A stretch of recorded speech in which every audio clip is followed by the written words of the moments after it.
In this video I'll show you how to use Soundswitch while you're DJing with Denon gear. For mobile gigs I mostly use my Denon Prime 4 or Prime 2, which are both fully compatible with Soundswitch and have that support built in. A lot of what I'm going to show you here would not be too different if you're using a laptop controller with something like Serato or virtual DJing, except that in that case you'll probably be DJing with the same laptop you've been preparing your light shows with. If you're using standalone gear like Denon decks, you need to make sure that the Soundswitch information is exported with your music. In Soundswitch itself, I've already specified where my engine library is, so the lighting information has already been saved there. Now when I open engine, I need to go into my settings, and in my settings, under library, I need to make sure that Soundswitch export is turned on. Then in the project location, I need to change and make sure that's set to the new project I created. Now if I want to see which songs actually have Soundswitch light shows with them, then in my columns I can make sure that the Soundswitch file column is turned on, and I can change the position of that. But any lights that have scripted light shows with them, like the ones I did earlier, will have a little dot next to them in that column so that I can see that those ones have light shows attached. Now when I export or sync any music, then those Soundswitch light shows and any other Soundswitch information like AutoLoops or static looks will also get exported along with my music. Before I can use the lights in performance mode, I need to make sure my Soundswitch adapter is connected into my DJ equipment.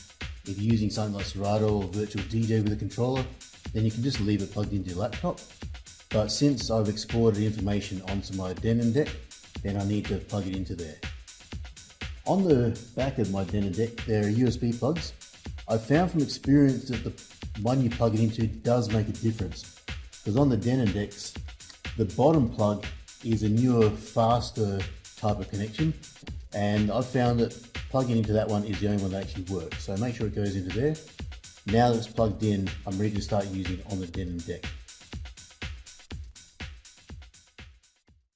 Once your deck is switched on, you'll need to go to your settings and make sure the lighting is active.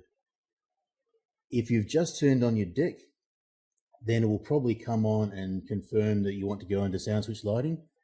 You may need to go to your device options and choose where your sound show is being saved, whether it's on a USB drive or somewhere else, internal or something, which project if there's more than one, and which venue if there's more than one. Now I can use my overrides to test and make sure it's all good at the moment. Right now I've already got a static look turned on, so we can see that it's working.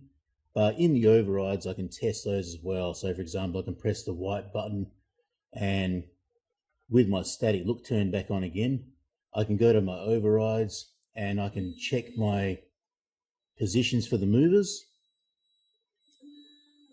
And I can use overrides to change colors and so on. So you notice the overrides override the static looks, and the static looks can override the loops and scripts. So I'll turn those settings off. If I want to make sure my positions are set properly, then I can go to the position tab, and from here I can double check those positions and adjust them if needed. So for example, here I've got the stage right position.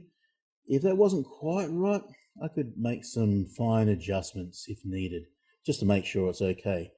And it might be necessary to do that when you go to different venues, because at some venues you might have a dance floor right in front of where you're DJing.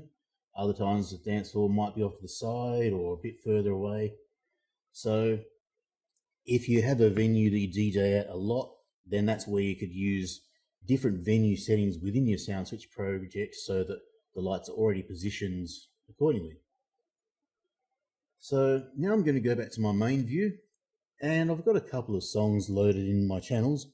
One is a song on this channel that doesn't have a script assigned to it. So when there's no script showed, it's going to play auto loops. And if I go into my Soundswitch settings, I can customize how those auto loops work. I'm going to double press the view button, which is a quick way of getting into the Soundswitch settings. And while I'm in here, I can go to auto loops, and you can see a little progress bar showing that it's currently on the dance bank and it's currently playing the auto loop called random 1. I could choose a specific auto loop if I wanted it to do that loop instead of others. You notice it's still set to white because I forgot to turn off my static look. So I'll go and turn off that static look, and now it's actually doing the colors that the auto loop is meant to. And that includes positions for my movers, it includes attribute cues, all those things that are set in the different loops. And I can change to any one of those loops at any time, and it's going to go right into that loop. If not, it'll just get to the end of the loop and then usually go on to the next one. At the moment it's set to play all banks, so it's going to randomly play loops from each of those different banks and go through them in random orders.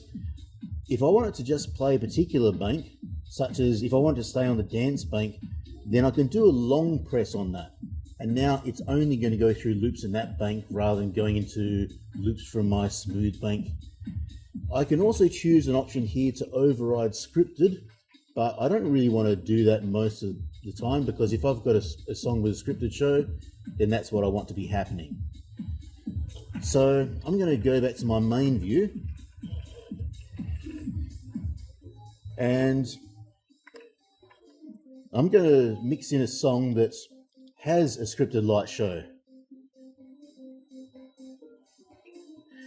Now, since this song has a scripted light show, it won't play auto loops. And at the moment I've got both faders up, so Soundswitch is in the middle of the mix. But when I fade out the first song and switch over to the second one, then when the second song is fully playing, then Soundswitch is going to automatically switch to playing the light show for that song instead of the one that was already playing.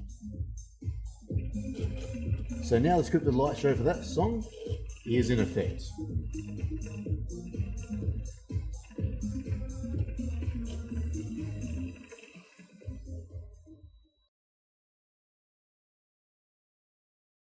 Now, so far we've had a look at using Soundswitch with all-in-one decks like your typical laptop controllers, or standalone decks like the denim ones.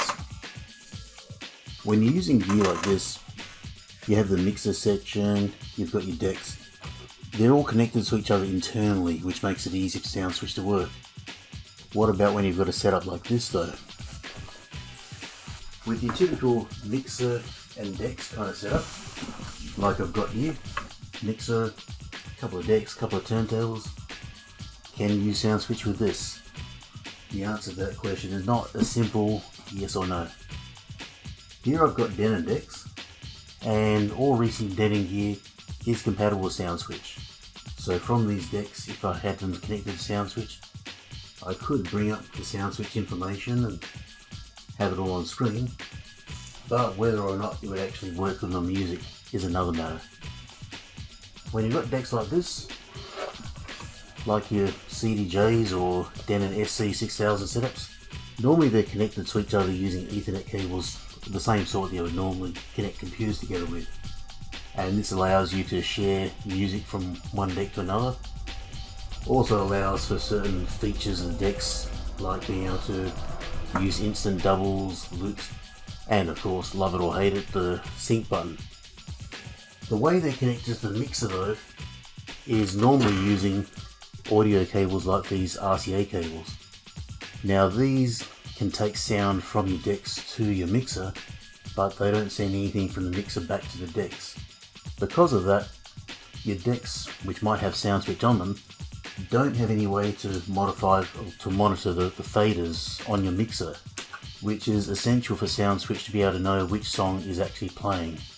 So on your DJ controller or your all-in-one deck, where it's all internally connected, then Soundswitch can easily monitor which song is actually playing by the position of your vertical faders or your crossfader if you have it set up to use that. Now, that doesn't necessarily mean that you can't use Soundswitch with these sort of decks.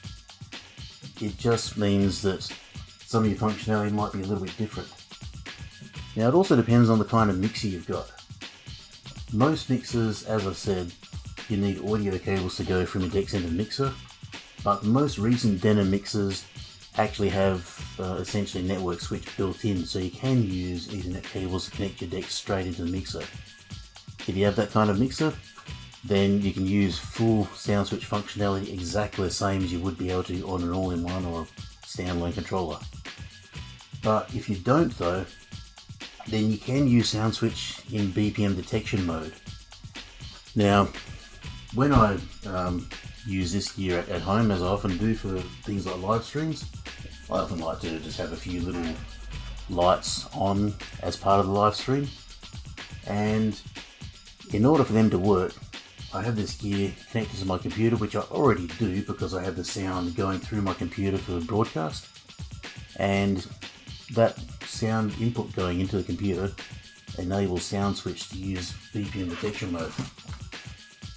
So on my computer with Soundswitch running, instead of having it set to DJ software like I normally would, I can change it to BPM detection, and over my settings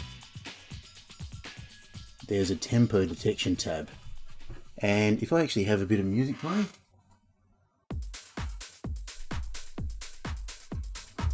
so I've got a song playing on my decks there, and Soundswitch is detecting the beat. I can adjust the threshold to see how high it needs to be or how loud it needs to be before Soundswitch can detect it. But once I know that's all good, then I can go up here and I can turn on the BPM detection mode. And once that's going, then I can go into my MIDI mode and essentially be in a performance view. And in the performance view, I can select AutoLoops, I can select static looks, and all my overrides and so on are there. But AutoLoops being the most important part, because these allow me to use Soundswitch in BPM detection mode with any kind of gear, including not only DJ gear, but this is also how you might use Soundswitch if you're a live band performing in a venue.